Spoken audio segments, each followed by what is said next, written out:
So let's react to this today. Patt Mcafee points out, Sass talks about the obvious elephant in the room, the referees. Let's break it down. So if you are new and you haven't watched football this year, the refs suck. They always suck, but they sucked extra hard this year. And the reason why Patt McAfee is talking about this is because he's an Indianapolis Colts fan. He played for the Colts when he was a punter for them, and he has always been a Colts fan since. Because of that, he is now falling in the same boat of every other NFL fan who, once the referees cost you a game, that's when you start speaking up, getting angry, and talking about it and saying that things needs to be fixed.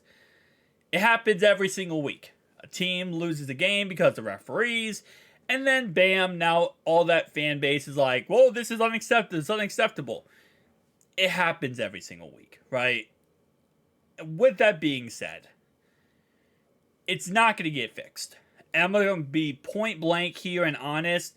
We heard Roger Goodell say this last offseason, he said that the referees have never been better than they were in the past. Like, they have been better now than ever before in the past. And he said that, they make 1 million calls a year, and they might mess up 10% of them. They might mess up 100,000 calls.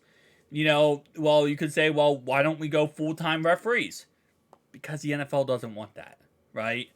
Why don't we go, hold them accountable? Because then the NFL has to be accountable.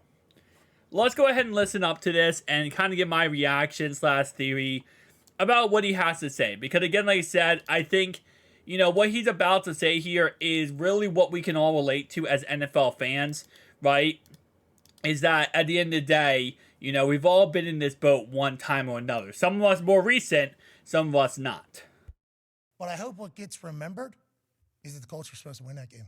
Ooh. The Colts got absolutely bamboozled. Listen to this, AJ. I don't want to be the guy that says that, people are getting bamboozled and cheated and that people are potentially gambling on games that have whistles and wear stripes. I don't want to be that guy. I don't want to murder referees. I appreciate referees. I understand it's not a job that anybody wants. I understand that there's not a single person in the crowd that says, you know what, I want the refs to do well today. The only thing they want them to do is just stay the hell out of the way, or if they're going to make a terrible call, make it for us. But if you make a terrible call, you're going to piss off everybody. Nobody wants to be refs. I get it. So we got to appreciate those that sign up for it. With that being said, just because you sign up doesn't mean you get to be in the freaking NFL. Some of these dudes are absolutely terrible at what they do. And it got displayed yesterday. I don't know how these refs aren't full-time.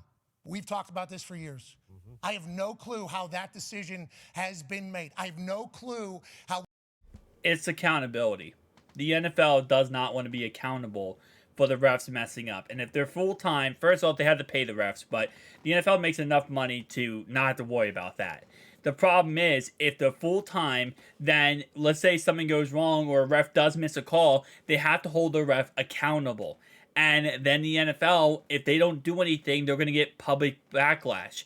And they don't want to deal with that. So it's easier just to avoid it altogether and just act like nothing's happening than to, do something about it and then again have to take accountability for it. The NFL, as much as they can, avoids trying to take accountability for anything. They try to avoid fixing things, whether it is, domestic violence off the field with NFL players, right? Whether it is, obviously penalties and the refs sucking. Whether it is, anything, and like it happens, controversial or not controversial. The NFL always wants to avoid it and just sit in the corner and make the most money possible because they don't want to do anything, right?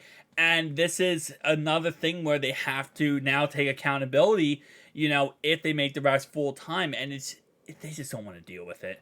And if they don't have to, they're not going to.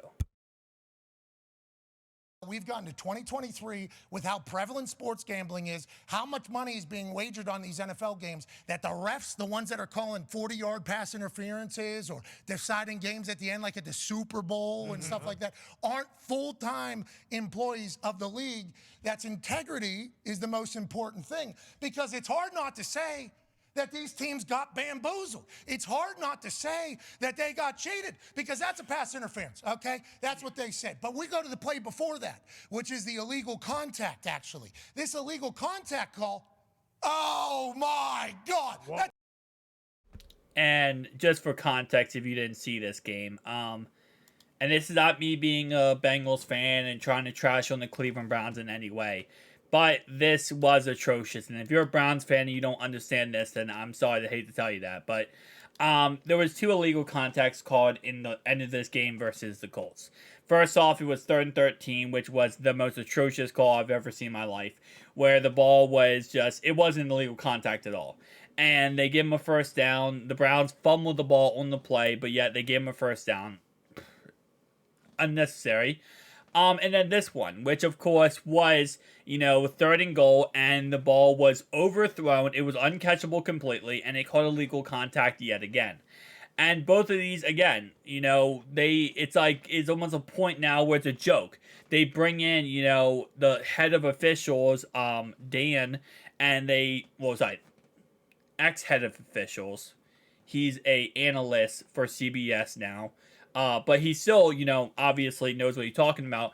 And every single time they bring him in for all these refs mess-ups, he always says the same thing, like, no, I don't think that was a penalty. That was not right. That was not the right call. That was the wrong call.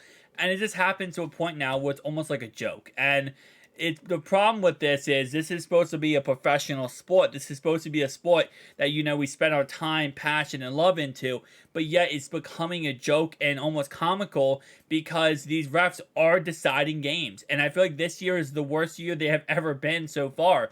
And this is not even like, oh, well, they're doing this only for the Kansas City Chiefs. No, they're not even, this is not even a biased side for the referees anymore. It used to be like, okay, well, the Patriots always got the calls, the Chiefs always got the calls. No, this is now like, pretty much the refs just blow calls for no reason.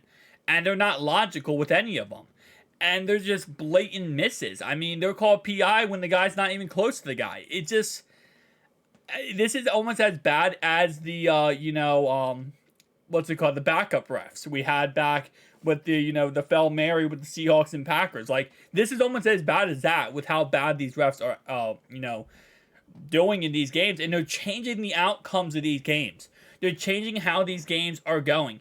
And that's why, and I know Pat's going to talk about this in a second, is you kind of start drifting toward the aspect of other refs putting money on the game. And I know that might be a comical look and say, oh, come on, man. You conspiracy theory, that's crazy to say. There's no way.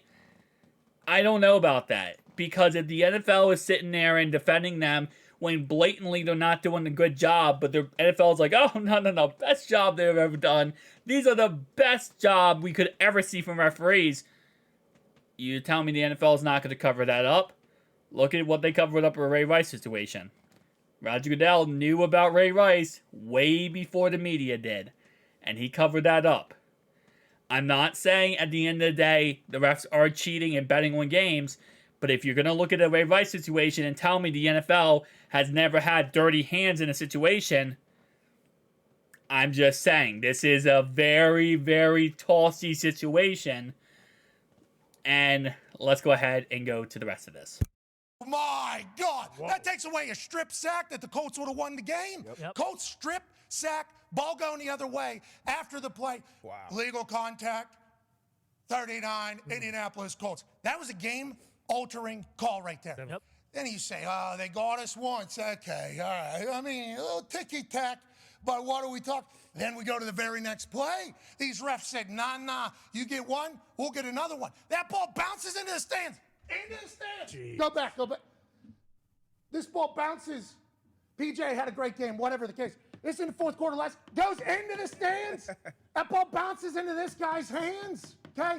Old buddy says, wow, I can't believe that thing went into the stands. That was a terrible throw. This guy's thinking to himself, incomplete? No way. This lady's like, I'm supposed to be looking this way, but look at this guy. He sees something. I need to look at what's going on here. He was nowhere near. That ball certainly uncatchable. Nah.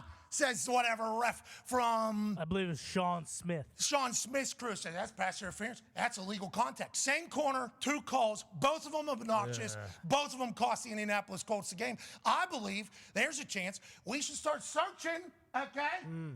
We did this to the Iowa Hawkeye and Iowa State kids. Yep. Yeah, We that's a need terrible call. That landed outside of the yellow. terrible call. Come on. And Gene Steratore, And Gene Steratore, sorry, I don't want to call him Dan. It's, again, it's a joke at this point, right? And this is not just on regular, like, oh, well, these are games that no one's watching, you know, like, non-primetime games. Even primetime games, look at the Dolphins versus Eagles the other night. Dolphins had 9 penalty flags against them, and the Eagles had 0. You cannot tell me that is just Dolphins just were, getting penalized, and it was a perfect game for the Eagles. Now, if it was like 9 penalties on the Dolphins and 4 on the Eagles, I'd be like, okay, maybe that's just a rough game. They're not letting them play. Come on now. All right, so I want to finish this video off by taking a look at one other thing. And oh, by the way, just shout out to this because I know this video so far, it's like, oh, you're just trashing on the Cleveland Browns and you're just saying the Browns got, No, I mean, the Browns actually got cheated a couple weeks ago. I forget what team it was against, but they had a play where it was a slant route to Amari Cooper, and Amari Cooper does not step out of bounds, right? He goes up the field, going for a touchdown, game over, right? Well, not game over, but a touchdown right there. Literally, they call him and say, nope, he stepped out of bounds. You watch back the play. He didn't step out of bounds at all. The ref just said he stepped out of bounds. Literally was a blatant miss. Did not step out of bounds, and they called the play dead. It's stuff like that where you're like, maybe, okay, in real time it was so quick, but then they, apparently, according to what I understand, refs are not supposed to call that. They're not supposed to call the whistle until after the play is over. And if he did step out of bounds, then you can say, okay, well, I believe he stepped out of bounds. We'll review it. Every touchdown is reviewed, period, right? But if he didn't step out of bounds and you call it dead, you just stopped the touchdown because you missed the call. So, let's talk about the rest of these. So, I have 3 examples right here. This was no pass interference. Buffalo versus the Giants, the last play of the game. And you guys probably have seen this before, but you haven't. This is not called pass interference right here. Let me see if I can get a good angle here. That's not pass interference in the end zone. If you don't know, if you can't see here, Johnson is not looking back for the football. Check 1. Check 2, he has both hands on Darren Waller. Check 3, he is literally pulling his jersey to the right so he can't get past him. And check 4, he does it the whole entire play. And yeah, I would say he's not playing the, ball at all. I would think reasonably you could say he was definitely playing the wide receiver in this play and not playing the ball in any context possible. And, this was not called. And this is a huge no call. This is a game-changing no call because this was the last play of the game. He gets that call, you get the ball at the 1 yard line. I'm not saying the Giants win the game, but what I'm saying is this takes away the game, right? This ends the game right here. And this is just nonsense. And then we go forward here. This was actually so atrocious. It's almost like a joke at this point. So this right here, obviously, again, this is for the Cleveland Browns, I'm about to say. This right here, number 20, you can see hands to the face mask, shoving his face up, which obviously not only is it, against the rules, it's dangerous as heck, by the way. Shout out to that fact. So on this call, right, you're like, okay, well, that's hands to the face, right? That's not a bad call. They call hands to the face. Why are you complaining?